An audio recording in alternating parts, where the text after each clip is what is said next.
¿Qué tal, estudiantes de Textos 3? Esta clase corresponde a la lectura Agrippina. When Agrippina decided to assassinate the Roman Emperor Claudius, she had no problem getting close to her target. After all, they were married. In the year 54, she served the emperor a plate of poisoned mushrooms, killing her husband and setting in motion one of the most disastrous periods in Roman history. Among the most powerful women of ancient Rome, Agrippina was a descendant of the Emperor Augustus and a member of an influential political dynasty. Her brother Caligula was emperor between 37 and 41. She married Claudius, her third husband, in 49. Agrippina had one son from her first marriage, Lucius Domitius Ahenobarbus, who later became the Emperor Nero. Known as a ruthless political schemer, at the time of her marriage to Claudius, she had already been implicated in an assassination plot against her brother and spent time in exile on an island in the Mediterranean. Her family remained powerful in Rome. In fact, Claudius was her uncle. For Agrippina, the marriage was purely political and offered an opportunity to maneuver Nero into the line of imperial succession. Claudius, however, began to have second thoughts after 53 and considered putting his own biological son Britannicus next in line for the throne. Agrippina's motive for the assassination was seemingly to prevent the emperor from removing Nero as his heir. Nero's rule was legendary for its tyranny and incompetence. He launched the first major persecution of the Christians, executed thousands of opponents, including his stepbrother Britannicus, and famously fiddled while Rome burned during a huge fire in 64. He was deposed in 68 and committed suicide. One of his victims, ironically, was Agrippina. After ascending to the throne at age 16, Nero was at first strongly influenced by his mother, but she disapproved of his relationship with Poppaea Sabina. Wishing to remove all obstacles to his marriage to Poppaea, Nero ordered Agrippina's death in 59. She was 44. Additional information. An opera, Agrippina, was written by the Baroque composer George Handel in 1609. 2. Claudius' third wife, Valeria Messalina, was infamous in her own right. According to Pliny the Elder, she once won a sex competition with a prostitute, the commonest strumpet in all Rome, by having relations with 25 men in 24 hours. Poppaea Sabina's second husband, Marcus Salvius Otho, became emperor for 3 months in 69, during the so-called Year of the Four Emperors. He committed suicide after losing a battle against one of his opponents. Antes de leer el texto en español, recordar que la abreviatura BC significa Before Christ, es decir, antes de Cristo, y esta abreviación AD no la habíamos visto en las lecturas anteriores. Literalmente significa Anno Domini, es decir, en el año del Señor, o sea, después de Cristo. Es otra forma de decir en nuestra era o después de Cristo, ¿sí? Entonces aquí, bueno, también hasta cierto punto el mismo contexto pues es fácil de deducir, ¿no? Porque está hablando de un emperador que nació en el año 10 antes de Cristo o antes de nuestra era y murió en el año 54 después de nuestra era o después de Cristo, es decir, murió a los 64 años. Y también más adelante hay una abreviación que quizá no habíamos visto, que es esta C minúscula. Esta C minúscula en latín significa circa, que quiere decir alrededor de. Es como de círculo, ¿no? Círculo, algo que rodea alrededor de. Esto se pone en las, como comentario, en las fechas, se antepone cuando no se tiene la fecha exacta, sino que es más o menos, por ejemplo, ella, Valeria Mesalina, vivió más o menos o alrededor de el año 20 al 48 de nuestra era. Aquí obviamente al no ponerle BC, Before Christ o alguna abreviación, se entiende que estamos hablando de nuestra era actual, del año 20 al 48. Además de que, bueno, cuando es de nuestra era o después de Cristo, pues los años van de menor a mayor, de 20 a 48. Si es antes de Cristo, pues se cuentan al revés. Veamos ahora qué dice entonces el texto. Agripina. Cuando Agripina decidió asesinar al emperador romano Claudio, no tuvo problemas para acercarse a su objetivo. Después de todo, estaban casados. En el año 54 le sirvió al emperador un plato de hongos envenenados, matando a su marido y poniendo en marcha uno de los periodos más desastrosos de la historia romana. Entre las mujeres más poderosas de la antigua Roma, Agripina era descendiente del emperador Augusto y miembro de una influyente dinastía política. Su hermano Calígula fue emperador entre 37 y 41. Se casó con Claudio, su tercer esposo, en el 49. Agripina tuvo un hijo de su primer matrimonio, Lucius Domitius Aegorbarbus, que luego se convirtió en el emperador Nerón. Conocida como una intrigante política despiadada, en el momento de su matrimonio con Claudio ya había estado implicada en un complot de asesinato en contra de su hermano, y pasó un tiempo en el exilio en una isla en el Mediterráneo. Su familia siguió siendo poderosa en Roma. De hecho, Claudio era su tío. Para Agripina, el matrimonio fue puramente político y ofreció una oportunidad para maniobrar o para colocar a Nerón en la línea de sucesión imperial. Claudio, sin embargo, comenzó a dudarlo después del 53 y consideró poner a su propio hijo biológico, Britannicus, como el siguiente en la línea para el trono. El motivo de Agripina para el asesinato fue aparentemente evitar que el emperador eliminara a Nerón como su heredero. El gobierno de Nerón fue legendario por su tiranía e incompetencia. Lanzó la primera gran persecución de los cristianos, ejecutó a miles de oponentes, incluido su hermanastro Britannicus, y es famoso por tocar el violín mientras Roma ardía, durante un gran incendio en el 64. Fue depuesto en el 68 y se suicidó. Una de las víctimas, irónicamente, fue Agripina. Después de ascender al trono a los 16 años, Nerón fue al principio fuertemente influenciado por su madre, pero ella desaprobaba su relación con Poppaea Sabina. Deseando eliminar todos los obstáculos a su matrimonio con Poppaea, Nerón ordenó la muerte de Agripina en el 59. Ella tenía 44 años. Información adicional. 1. Una ópera, Agripina, fue escrita por el compositor barroco George Handel en 1709. 2. La tercera esposa de Claudio, Valeria Mesalina, fue infame por derecho propio.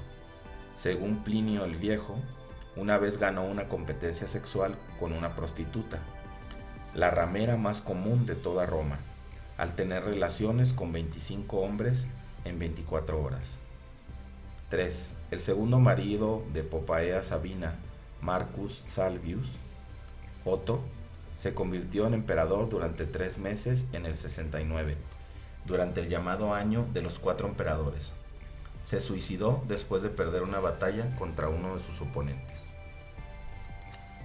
Veamos las respuestas al ejercicio de comprensión lectora.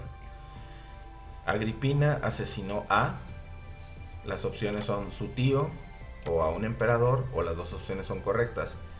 La respuesta correcta es que las dos opciones aplican, porque a quien asesinó era un emperador, el emperador Claudius, y ese emperador era su tío, por eso la respuesta es esta. ¿Dónde está esto? Bueno, desde la línea 1 dice que Agripina fue famosa porque asesinó al emperador Claudio, que al mismo tiempo que era emperador, pues era su esposo, they were married, dice en la línea 3. Y más adelante, en la línea 18, dice, in fact, Claudius was her uncle. De hecho, Claudius era su tío. La siguiente dice, Agripina era la madre de Claudio, no, porque era su tío y su esposo y el emperador. Es Lucio o Lucius. Lucius era su hijo, Agripina era la madre de Lucius, que más tarde fue llamado Nerón. Y esta información está en las líneas 11 y 12, donde dice Agripina tuvo un hijo de su primer matrimonio, Lucius o Lucius Domitius Agenovarbus, quien más tarde se convirtió en el emperador Nerón. Entonces aquí está la información. La siguiente, el emperador Claudio murió. La respuesta correcta es envenenado. En las líneas 4 y 5, después de que se dice quién es Agripina y que estaba casada con el emperador Claudio, dice que le sirvió al emperador un plato de champiñones envenenados, matándolo así. Entonces, la manera como murió el emperador fue envenenado por su esposa Agripina. Siguiente, el emperador Calígula fue... La respuesta correcta es hermano de Agripina. En la línea 9, donde está hablando de Agripina, dice su hermano Calígula fue emperador entre el 37 y el 41. Siguiente, Agripina era... La respuesta correcta es descendiente del emperador Augusto. Esto lo dice tal cual en la línea 7, donde dice Agripina era descendiente del emperador Augusto. No dice específicamente qué era de ella, o sea, si era abuelo, bisabuelo, etc. Solamente dice que era descendiente. Siguiente, Agripina fue exiliada por su implicación en un complot para asesinar a... La respuesta correcta es Calígula, su hermano Calígula. La información está en la línea 15, donde dice que cuando se casó con Claudio, su tío, ya había estado implicada en un complot de asesinato en contra de su hermano, es decir, de su hermano el emperador Calígula. Siguiente, Agripina asesinó a su esposo para... Las opciones son evitar que Britannicus, es decir, el hijo de Claudius, su esposo, llegara al poder, o asegurar que Nerón se convirtiera en emperador. Las dos opciones son correctas porque precisamente quería evitar que el hijo de Claudius llegara al poder para que su hijo ocupara el puesto de emperador. Por eso la respuesta correcta es las dos opciones. Esta información está pues donde se menciona por primera vez el nombre de Britannicus en el párrafo 4, donde dice que Claudius empezó a tener dudas y empezó a pensar en no dejar a Nerón en el poder, sino en dejar a su hijo Britannicus, y que entonces Agripina decidió mejor asesinarlo, pues para evitar eso, para evitar que pusiera a su hijo Britannicus en la línea de sucesión, y entonces también evitar que quitara a Nerón como su heredero. Siguiente.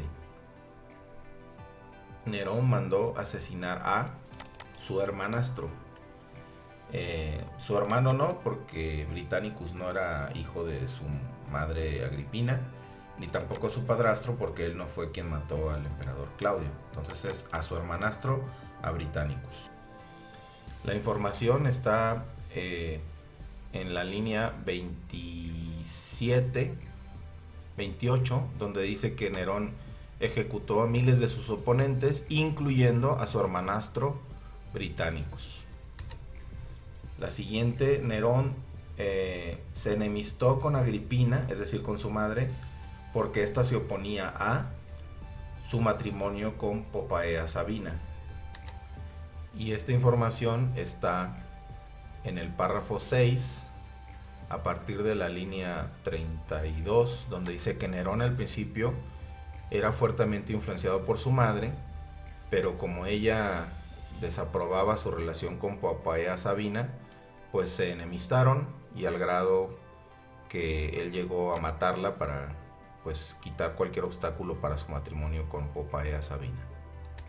Y la última pregunta de la sección de opción múltiple: Nerón se convirtió en emperador a la edad de 16 años. Como hemos mencionado en otras ocasiones, cuando alguna pregunta implica alguna cifra, alguna cantidad concreta, un año, cualquier cosa numérica, o algún nombre propio, es decir, nombres que empiezan con mayúsculas, de personas, ciudades, ríos, montañas, países, etc., pues podemos buscarlos haciendo scanning, ¿no? Escanear los números, rastrear los números. Pero en este caso, bueno, el número o la edad de Nerón no lo escribieron con números, sino con letra. Y aquí está en la línea 31, donde dice que luego de ascender al trono a la edad de 16 años, Nerón, entonces aquí es donde dice a qué edad se convirtió en emperador Nerón: a los 16 años, age 16. Pasamos a la siguiente sección de relacionar columnas, con algunos términos de vocabulario en una parte y en la otra las definiciones en inglés. Vemos que en las definiciones tenemos un adjetivo, 3 sustantivos y un verbo. De antemano podemos ir anticipando que probablemente deposed sea un verbo en pasado o en pasado participio, un verbo regular.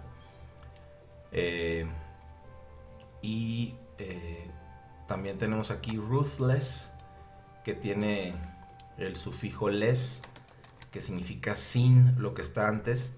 Generalmente esto se le agrega a adjetivos, entonces podemos anticipar o suponer que ruthless va a ser un adjetivo, pero hay que revisar en el contexto de la lectura.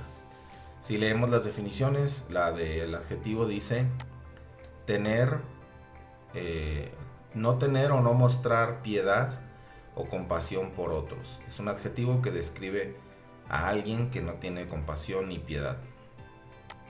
La siguiente, noun, es un sustantivo que significa alguien que hace planes secretos e inteligentes, a menudo para engañar a otros. El siguiente es un sustantivo y es un periodo de tiempo durante el cual una persona en particular o un grupo está en control de un país. El verbo que sigue es quitar a alguien de su cargo de manera repentina y a la fuerza. Y el último es prostituta femenina. Si vamos a la lectura, entonces rastreamos donde aparece deposed. Deposed aparece en la línea 30. Está hablando de Nerón y de lo malo que fue su gobierno, su tiranía. Y después dice, he was deposed in 68. Él fue, y aquí esto tiene que ser forzosamente un verbo, en el 68. Y además esto es voz pasiva porque tenemos verbo to be y un verbo que al tener terminación ed puede ser solamente o pasado participio. Entonces tiene que decir él fue algo en el 68. En el contexto de la lectura, si aquí dice que después de eso cometió suicidio, entonces él fue depuesto, o sea, fue depuesto del poder. Entonces no renunció ni murió antes de terminar su... No murió en el mandato, sino que fue derrocado o depuesto. Si buscamos las las opciones, la definición que tiene que ver con deponer o derrocar a alguien, pues es esta, la única que es verbo y que significa quitar a alguien del cargo de manera repentina y a la fuerza. Entonces eso es derrocar o deponer. La siguiente es rule. Por cierto, rule es una palabra muy común en inglés. Como sustantivo es regla, también puede ser un mandato, y como verbo pues es mandar o gobernar. Pero vamos a ver en qué contexto aparece en la lectura. En la lectura aparece en la línea 26 y aparece como un sustantivo que está junto al posesivo de Nerón, es decir, el quién sabe qué de Nerón, o sea, una cosa que es de Nerón, fue legendario por su tiranía. Entonces aquí pues es el gobierno de Nerón o el mandato de Nerón o algo así como su reinado, pero bueno, en este caso sería su mandato o su gobierno. Entonces tenemos que rule aquí no está como verbo, sino como sustantivo. Buscamos cuál de estos se parece más a la definición, a lo que está en el contexto de la lectura, y es este sustantivo. El gobierno es un periodo de tiempo durante el cual una persona o grupo está en control de un país.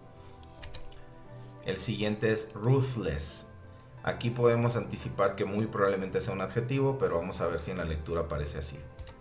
En la línea 14 está hablando de Agripina y dice que conocida como una intrigante política, y aquí intrigante es el sustantivo, política es un adjetivo porque te dice qué tipo de intrigante es, y ruthless es otro adjetivo más que implica una característica. Ruthless significa despiadada, porque ruth significa piedad y el sufijo less siempre va a estar pegado a un adjetivo y significa ausencia de esto que está a un lado. Entonces sería despiadado, o sea, sin piedad. Entonces aquí dice que Agripina era conocida como una intrigante política despiadada. Y bueno, aquí es fácil de saber cuál de las definiciones es, porque la única que es adjetivo es esta, que dice adjetivo que no tiene o no muestra piedad ni compasión por los demás. Y bueno, ahorita ya mencionamos también qué quiere decir schemer. Schemer es una intrigante, de hecho está dentro de un mismo término que sería intrigante política despiadada. Y entonces aquí la definición de intrigante, alguien que es un intrigante, es alguien que hace planes secretos y astutos a menudo para engañar a otros. Eso es un intrigante. Y la última opción que queda es strumpet, que la que está sobrando aquí pues es esta, el sustantivo que significa prostituta, mujer prostituta. Si ubicamos en el texto donde aparece eso, bueno, está hablando de la tercera esposa del emperador Claudio, que se llama Valeria Mesalina, y dice que fue infame porque según el historiador Plinio el Viejo, una vez ganó una competencia sexual con una prostituta, y luego entre comillas dice la ramera más común de toda Roma. Entonces aquí, bueno, de hecho la palabra prostitute y la palabra strumpet están como sinónimos, ¿no? Prostitute es prostituta, strumpet es ramera. Pasamos a la sección de falso y verdadero. La causa de muerte de Nerón fue suicidio, esto es verdadero. Se menciona tal cual con esas palabras, después de que en la línea 30 dice que lo derrocaron o lo depusieron en el año 68, que después de eso dice que cometió suicidio, committed suicide, entonces su causa de muerte fue el suicidio. Agripina murió a los 44 años de edad, esto es verdadero. En el párrafo 6, en la línea 35, después de que dice que Nerón ordenó matar a su madre en el año 59, después aclara que ella tenía 44 años de edad cuando murió, o sea, cuando la mandó a asesinar Nerón. She was 44 years old. Nerón fue un tirano incompetente. De acuerdo con el contenido del texto, es verdadero, es lo que se dice en el texto. Aquí dice en la línea 26 que el gobierno de Nerón fue legendario, o sea, fue famoso por su tiranía y su incompetencia. Nerón nació en el año 37, verdadero. ¿Dónde dice esto? Bueno, primero se aclara que el hijo de Agripina, que tuvo con su otro matrimonio, con su primer matrimonio, se llamaba Lucius o Lucius Domitius, que nació en el año 37 y murió en el año 68. Y este tal Lucius o Lucius no es otro, sino el mismo Nerón. Dice que más tarde ese Lucius fue llamado Nerón. Entonces por eso Nerón nació en el año 37. Estamos hablando de la misma persona. Claudio era el padre de Nerón. Esto es falso. En la misma línea que acabamos de mencionar, se dice que Agripina tuvo un hijo de su primer matrimonio. Y bueno, Claudio no era su primer matrimonio, sino que era su tercer esposo. Entonces, por lo tanto, pues Nerón no era hijo de Claudio. De hecho, se menciona en el texto que Britannicus sí era hijo biológico de Claudius, y precisamente fue asesinado por Agripina, Claudius, porque tenía pensado quitar a Nerón de la línea de sucesión del imperio y poner a su hijo Britannicus. El gran incendio de Roma fue en el año 64, esto es verdadero. En la línea 29 y 30 se menciona que Nerón es famoso o se hizo famoso por tocar el violín mientras ardía Roma en el gran incendio del año 64. Nerón fue derrocado en el año 68 a.C. Esto es falso, porque toda la época de Nerón ya fue en nuestra era, es decir, después de Cristo. O sea, de hecho Nerón nació en el año 37 después de Cristo y murió en el 68. Entonces aquí en la línea 30 dice que fue derrocado en el año 68, pero no antes de Cristo, sino de nuestra era. Nerón ordenó la ejecución de su propia madre. Es verdadero, ya se mencionó antes que la razón que se argumenta en el texto fue que ella se oponía a su matrimonio con Poppaea Sabina, y entonces que deseando, dice en la línea 34 y 35, que deseando quitar cualquier obstáculo para su matrimonio con Poppaea, Nerón ordenó la muerte de Agripina, o sea, la mandó matar. La segunda esposa de Claudio una vez ganó una competencia sexual con una prostituta. Eso es falso. La trampa del reactivo está en que no era la segunda esposa, sino la tercera esposa de Claudio. Entonces, si ahí en lugar de decir la segunda esposa dijera la tercera esposa o dijera Valeria Mesalina, entonces estaría correcto. Entonces, en el punto número 2 de la información adicional se describe que Valeria Mesalina fue la tercera esposa de Claudio y que efectivamente sí ganó una competencia sexual contra una prostituta, pero no fue la segunda, sino la tercera esposa del emperador Claudio. Y finalmente, el 69 se conoce como el año de los 4 emperadores. Esto es verdadero. Se menciona aquí que Marcus Salvius, que fue el segundo esposo de Poppaea Sabina, fue emperador durante solo 3 meses en el año 69, y después de una coma se aclara durante el así llamado año de los 4 emperadores. Quiere decir que el año 69 fue el llamado, o se le llamó el año de los 4 emperadores. ¿Por qué? Pues lo podemos deducir fácilmente, independientemente de que conozcamos o no la historia, porque durante ese año, que pues un año no es mucho tiempo, hubo 4 emperadores. Y finalmente la sección de hechos y opiniones. La primera cita del texto dice que uno de los periodos más desastrosos de la Roma, dice uno de los periodos más desastrosos en la historia de Roma. Ahí se está refiriendo al año en que Agripina asesinó a su esposo, el emperador Claudio. Y esto es una opinión. ¿Por qué? ¿Por qué es una opinión? Porque dice que fue un periodo desastroso. Y desastroso es un adjetivo calificativo, es un juicio de valor. Por lo tanto, es una opinión. Recordemos que por más lógico que pueda parecer algo, si tiene un adjetivo calificativo, un juicio de valor, puede estar sujeto a controversia, y entonces lo que para algunos puede haber sido algo malo, desastroso, algo destructivo, para otros puede haber sido beneficioso o puede haber sido de su agrado. Entonces, si el 100% de las personas no no necesariamente coincidirían en que esto fue algo malo o desastroso, es una opinión. Para que no sea una opinión y que sea un hecho, tiene que describir algo objetivo, que no esté sujeto a controversia, que no tenga juicios de valor. Y aquí pues sí lo hay, ¿no? Si nada más dijera que en ese año hubo guerras o hubo conflictos o hubo asesinatos, pues sería un hecho, serían hechos. Pero ya al haber adjetivo es opinión. Agripina fue descendiente del emperador Augusto, es un hecho.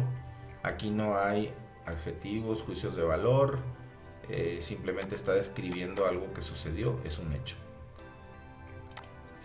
La siguiente está hablando de Agripina y dice que fue una intrigante política despiadada. Esto creo que fácilmente se puede ver que es una opinión porque la está calificando como ruthless, como despiadada. Entonces decir que alguien es despiadado o no tiene sentimientos o es malo, pues es una opinión. Siguiente, Claudio era su tío, esto es un hecho porque es verificable y está describiendo algo que sucedió, no está calificándolo. Nerón ejecutó a miles de sus oponentes, es un hecho porque se puede verificar en los registros históricos si efectivamente Nerón mandó matar miles de personas o nada más fueron cientos de personas o no mandó matar a nadie. Entonces esto es algo que se puede verificar y aparte está cuantificado, es un hecho. Pasamos entonces ahora a los comentarios sobre el texto.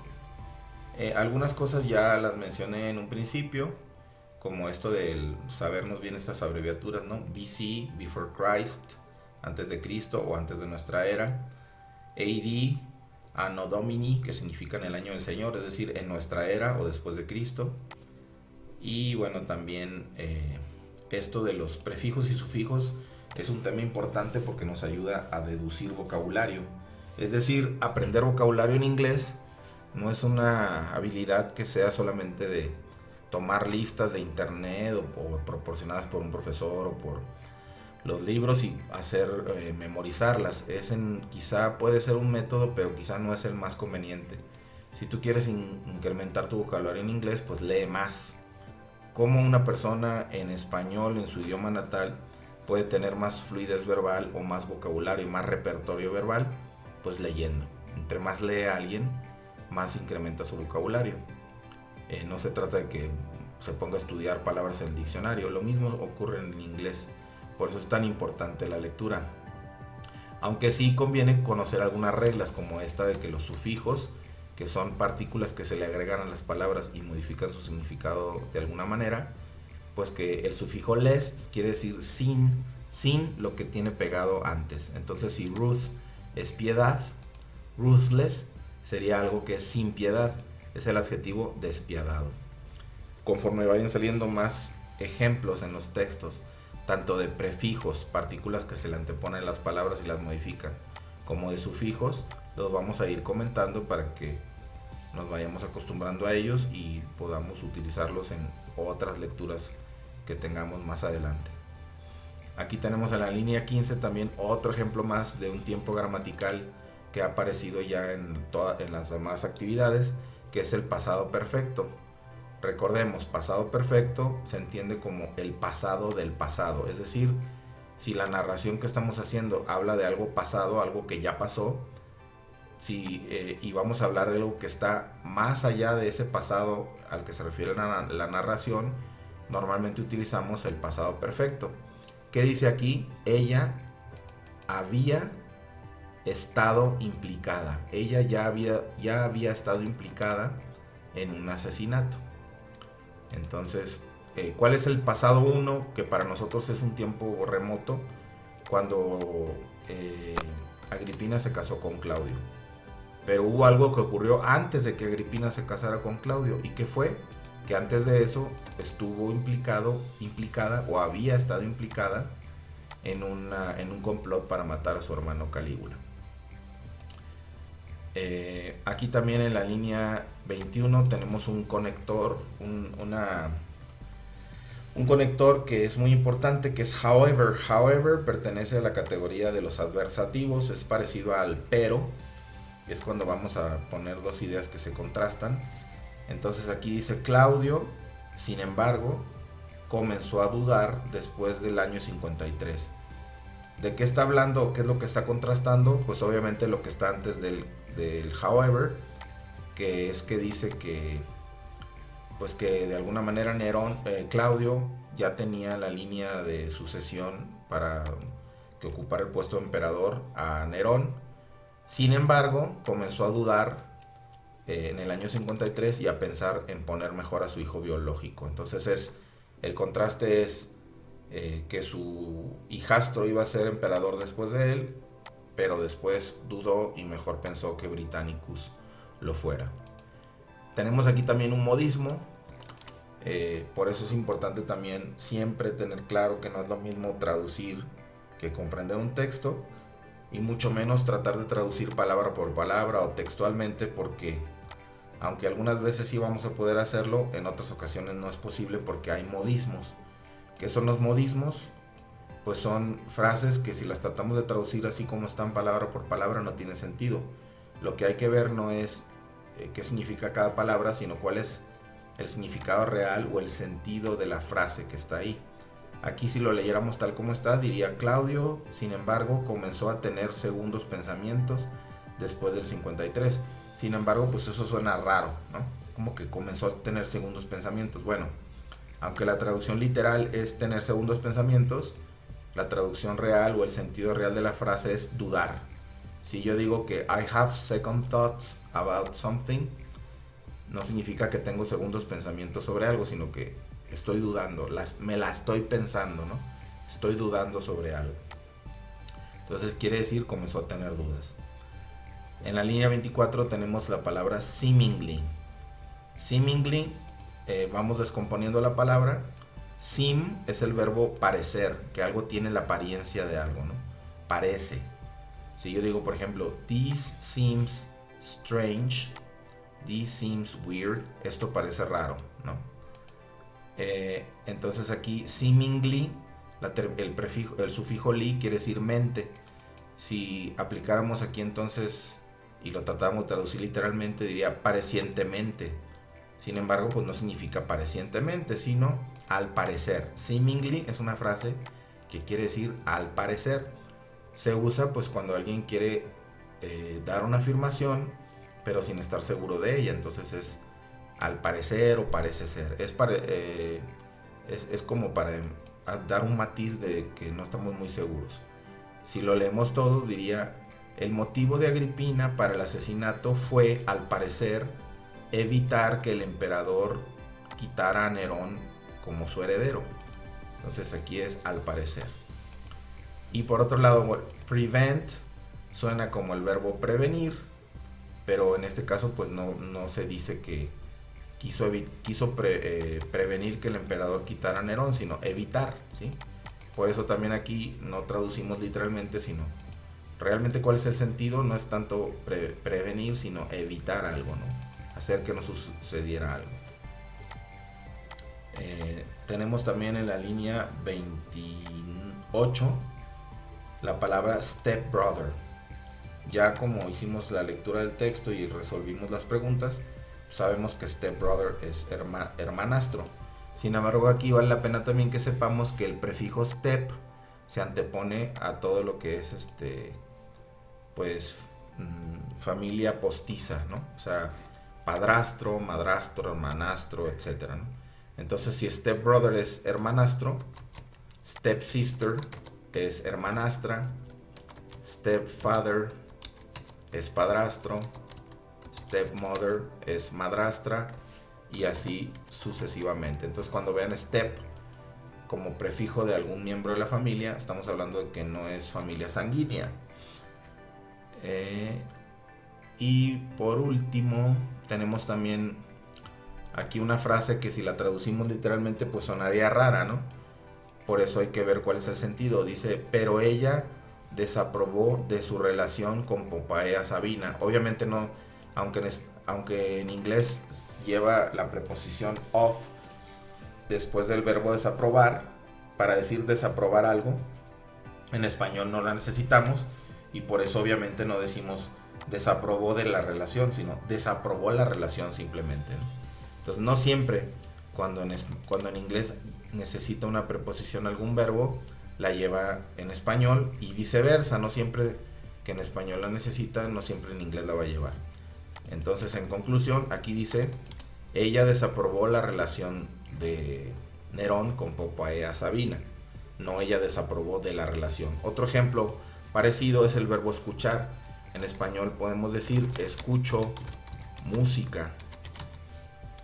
En inglés sería I listen, pero no digo I listen music, sino I listen to music. Entonces es como si dijera yo escucho a la música. Sin embargo, obviamente este tú pues no lo lleva en español. No digo yo escucho a la música, sino simplemente yo escucho música. Pero en inglés no puedo decir I listen music, sino I listen to music. Es como si listen to fuera un solo verbo. No es listen nada más, sino listen to. Igual que aquí es como si disapprove no fuera solo el verbo, sino disapprove of. Disapprove of something es desaprobar algo. Y bien, eso sería lo más importante. Les recuerdo también que siempre pongan atención en los textos, tanto a las cifras, o sea, todo lo que aparezca en formato de número, como a los nombres propios, es decir, todo lo que aparezca con mayúscula. Obviamente me refiero a mayúscula cuando no sea la primera palabra de una frase o cuando no vaya después de un punto y seguido.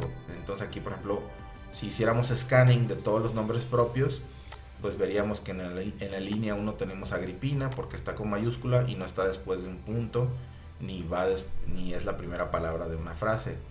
Tendríamos Claudius, tendríamos también Roman para Roman History, tendríamos Rome acá, bueno, los que se repiten no los menciono, Augustus, Calígula, tendríamos Lucius o Lucius,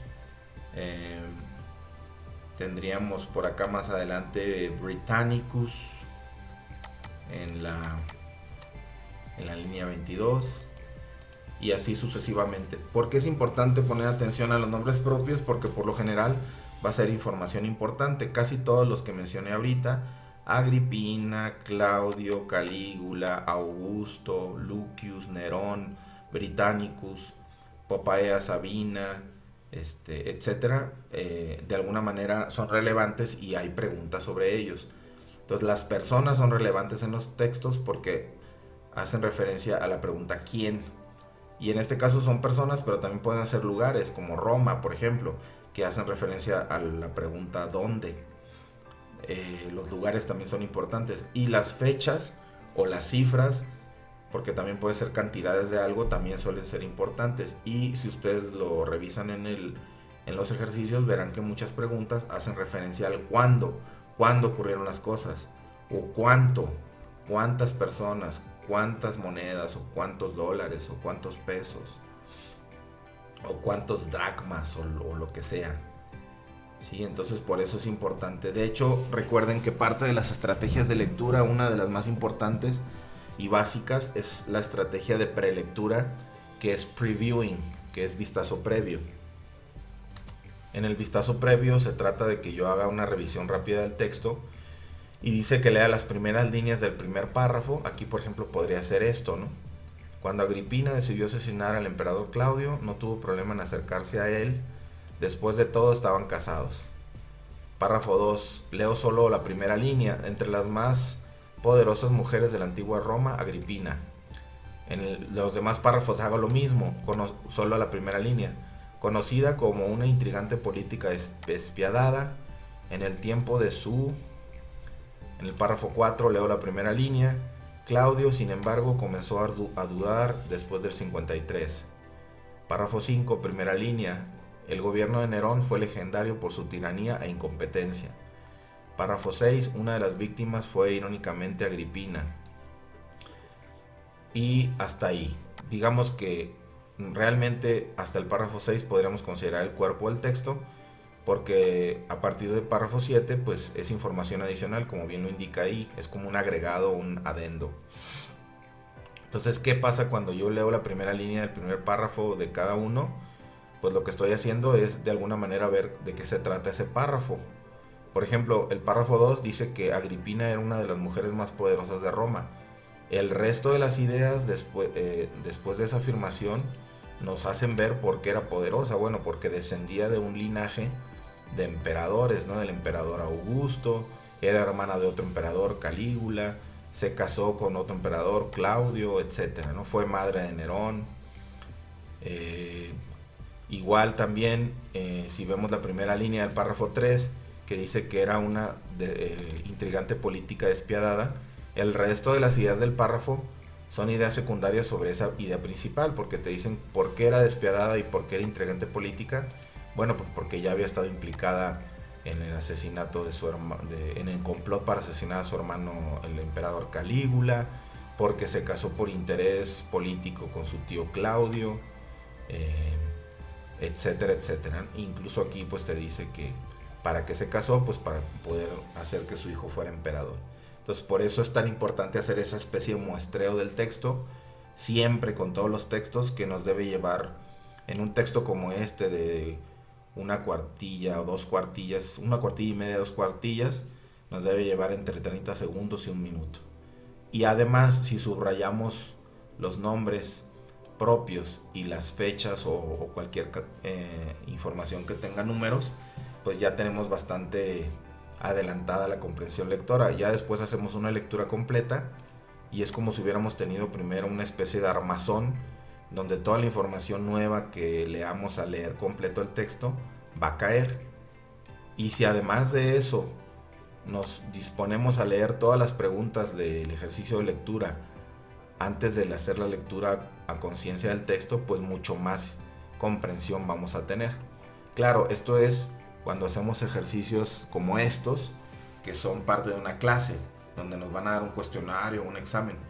Pero a lo mejor se preguntan, bueno, ¿y eso qué tiene que ver con la vida real, con la vida fuera de una clase de comprensión lectora, con a lo mejor un texto académico que yo necesite leer para alguna de mis materias, o con algún texto que necesite leer para mi trabajo, para mi tesis, para mi investigación? Pues ahí también tienes preguntas, nada más que la diferencia es que las preguntas no te las da un profesor con fines de hacer un ejercicio, sino que las preguntas tú las haces para ver cuál es el propósito de tu lectura. El propósito de tu lectura puede ser sacar alguna estadística para alguna investigación, encontrar antecedentes sobre algún fenómeno o algún tema de investigación, resolver alguna duda o algún problema que tengas en tu trabajo, leer un texto para hacer comentarios sobre un tema de tu licenciatura o tu ingeniería en una clase, etcétera. Entonces, independientemente de que las preguntas las plantee otra persona o las plantees tú mismo, siempre en una lectura vas a tener algunas preguntas que contestar en tu mente. Y si las preguntas no las tienes tú claras, pues vale la pena que las hagas para que tengas mayor aprovechamiento de una lectura, excepto cuando se trate de textos que son lectura por placer. O sea, si es una novela, un poema, un cuento, a menos que te lo hayan dejado para alguna materia o estudies creación literaria, pues por lo general simplemente el objetivo va a ser buscar placer, buscar leer por gusto. Ahí sí, quizá no tengas preguntas de antemano, pero fuera de ese caso, por lo general tú tienes preguntas o dudas o algún objetivo concreto por el cual estás leyendo algo. Bien, sería todo entonces de momento en esta actividad. Gracias por su atención.